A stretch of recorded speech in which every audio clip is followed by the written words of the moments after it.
వైద్యుల నిర్లక్ష్యం ఓ నిండు ప్రాణాన్ని బలికొంది. కడప జిల్లా బద్వేల్లో వైద్యుల నిర్లక్ష్యంతో ఓ మహిళ ప్రాణాలు విడిచింది. వైద్యుల నిర్లక్ష్యం ఓ నిండు ప్రాణాన్ని బలికొంది. కడప జిల్లా బద్వేల్లో వైద్యుల నిర్లక్ష్యంతో ఓ మహిళ ప్రాణాలు విడిచింది. బద్వేలు మండలం గుండంరాజుపల్లి ఎస్టీ కాలనీకి చెందిన పామూరి పెంచులమ్మ అనే మహిళ 3వ కాన్పు ఇంటి దగ్గరే బిడ్డకు జన్మనిచ్చింది. బ్లీడింగ్ ఎక్కువ అవుతుండటంతో ఏఎన్ఎం సంప్రదించారు. ఏఎన్ఎం సూచన మేరకు ఆటోలో పెంచులమ్మను తొట్టిగారిపల్లి పీహెచ్సీకి తరలించారు. పీహెచ్సీలో డ్యూటీలో ఉన్న నర్సు డాక్టర్కు ఫోన్ చేసి డాక్టర్ సూచనలతో ట్రీట్మెంట్ ఇచ్చినట్లు బాధితులు చెబుతున్నారు. డెలివరీ అయిన కొద్ది గంటల్లో బాధితురాలు పరిస్థితి విషమంగా ఉన్నా డాక్టర్ రాకపోవడం పట్ల బాధితులు అసహనం వ్యక్తం చేశారు. డాక్టర్ మాత్రం నేను వచ్చే లోపలే అక్కడి నుంచి వెళ్లిపోయారని చెబుతున్నారు. కాకుండా బాగా ట్రీట్మెంట్ చేసి అక్కడే గమనం చూసేట్టుగా చేయండి సార్. అది మెయింటైన్ చేస్తాను. ఫోన్లో మాట్లాడుతాను నర్సు డాక్టర్తో సంప్రదించి వాళ్ళని రమ్మని చెప్పి వాళ్ళు ట్రీట్మెంట్ చేయించుంటే సరిపోదు సార్. వాళ్ళు చేయలే. నర్సే ట్రీట్మెంట్ చేస్తాను కానీ సార్ డాక్టర్లే రాలే అసలు. ముఖ్యంగా వాళ్ళు ఫోన్లో మాట్లాడతారు కానీ డాక్టర్ వచ్చిందిలే ట్రీట్మెంట్ చేసింది. అటైనా కూడా డాక్టర్ రాలేదు. నా వల్ల కాదమ్మా, నేను నర్సును మీ డ్యూటీకి పోతున్నా ఏం కాదు, మీరు ఏమన్నా చేసుకుంటాను చేసుకోండి అంటే మేము ఎమర్జెన్సీగా 3 ఇడ్లీలు పెట్టి ఇంత గ్లాస్ పాలు తాగింది అన్ని మాట్లాడతాను. ఈ బ్లీడింగ్ వల్ల పాప రకం బ్లీడింగ్ ఎక్కువ అవుతుంటే అమ్మాయిని తీసుకుపోయి నేను బల్ల మీద పడబెట్టింది. ఒక ½ అవర్ అయింది. చూసారు వాళ్ళు ట్రీట్మెంట్ ఏం చేసారు. అమ్మాయికి సెలైన్ పెట్టాలా, తర్వాత ఒక ఇంజక్షన్ ఇవ్వాలా అన్నారు. తర్వాత ఇచ్చుంటారు వాళ్ళు, అంటే మనం చూడలే, ఇచ్చుంటారు. తర్వాత ఏంటంటే ఒక ½ అవర్ తర్వాత నేను అడిగితే ఎక్కడ అమ్మాయికి బ్లీడింగ్ ఆగింది ఆగలేదంటే ఆగలేదు అని. సర్లే అటైతే ఇంకొంచెం చూద్దామని చెప్పి వెయిటింగ్ చేస్తే ఆ తర్వాత మళ్ళీ అడిగిన బ్లీడింగ్ ఆగింది ఆగలేదు అక్కంటే ఆగలేదు అని.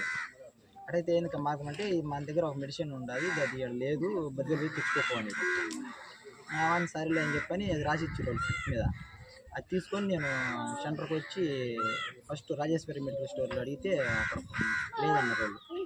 తర్వాత ఈ పక్క బాలాజీ మెడికల్ స్టోర్లో అడిగితే అక్కడ ఆడ దొరికింది. అమ్మాయి మెడికల్ తీసుకొని నాకు 20 నిమిషాలు టైం పట్టింది. ఈ ట్రాఫిక్ కాబట్టి నాకు కుదరలే అనమాట పోయేదానికి. స్పీడ్గా పోతే మళ్ళీ మనకి ఏదన్నా ఇబ్బందులు జరుగుతాయని నేను మామూలుగా వెళ్ళిపోయి ఇచ్చిన మళ్ళీ ఒక 20 నిమిషాలు అయింది. ఇచ్చినాక 20 నిమిషాలు అయింది. ఆ తర్వాత అడిగినా కానీ ఏం లాభం లేదంటారు.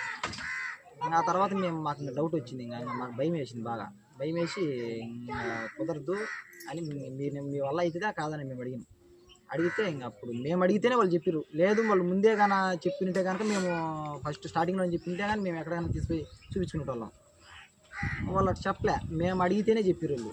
మేము అడిగితేనే చెప్పినాం కాబట్టి ఇంకా సరే అమ్మని అప్పటికి కూడా నేను అక్క ఇట్లా అంబులెన్స్ ఏమైనా పిలిపిస్తారా, ఈ ఆటోలో ఎత్తుకొని పోవాలంటే ఒకరోజు రిస్క్గా ఉండదంటే అంబులెన్స్ వచ్చేలా 20 నిమిషాలు 30 నిమిషాలు టైం పడుతుంది. ఆ లోపల ఎందుకు మీరు ఆటో ఉంది కదా ఆటోలో వేసుకొని వెళ్ళిపో, తొందరగా వెళ్ళిపోతామని. అమ్మాయి వెంటనే నేను ట్రాఫిక్ కూడా లెక్క చేయకుండా చిన్నగా తీసుకొని లక్ష్మీదేవి హాస్పిటల్ తీసుకొస్తే అక్కడ అమ్మాయిని ఎత్తుకొని ఆ లక్ష్మీదేవి హాస్పిటల్కి తీసుకొని పోయినా కానీ లోపల కాంపౌండర్ ఉంటారు.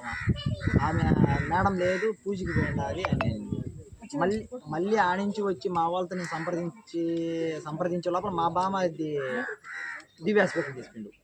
దివ్య హాస్పిటల్ తీసుకెళ్ళకల్లా అక్కడ సార్ ఉండి, సార్ ఏం పల్స్ ఏం లేదు, పడిపోయింది మొత్తం, అమ్మాయిలో బ్లడ్ ఏం లేదు, అమ్మాయిని ఏమన్నా అంబులెన్స్లో ఏమన్నా తీసుకుని ఎక్కడికన్నా పోతారా, లేకుంటే మీరు ఎక్కడికైనా, లేదంటే కనుక మీరు ఏదన్నా సంతకం పెడితే మీకు ఓకేనంటే కనుక మేము ట్రీట్మెంట్ చేసి ఒకవేళ ఏదైనా జరిగినా మాకేమి మా మీద ఏమి ఉండకూడదు అని చెప్పి అడిగారు అనమాట. అంటే సంతకం పెట్టిన సంతకం పెడితే మళ్ళీ ఉండి ఎందుకు వద్దులేడా తీసుకొని వెళ్ళిపోండి అని చెప్పి అది ఇంకేం లాభం లేదు, గవర్నమెంట్ హాస్పిటల్ పెద్ద హాస్పిటల్ తీసుకోమంటే అక్కడ తీసుకొని ఒక ½ అవర్కి అట్లేం లేదు, ఇడ్లీ పెట్టినా ఏం లేదు, తర్వాత టీ తాగినా బ్లీడింగ్ అయితే ఆగే పరిస్థితే లేదు.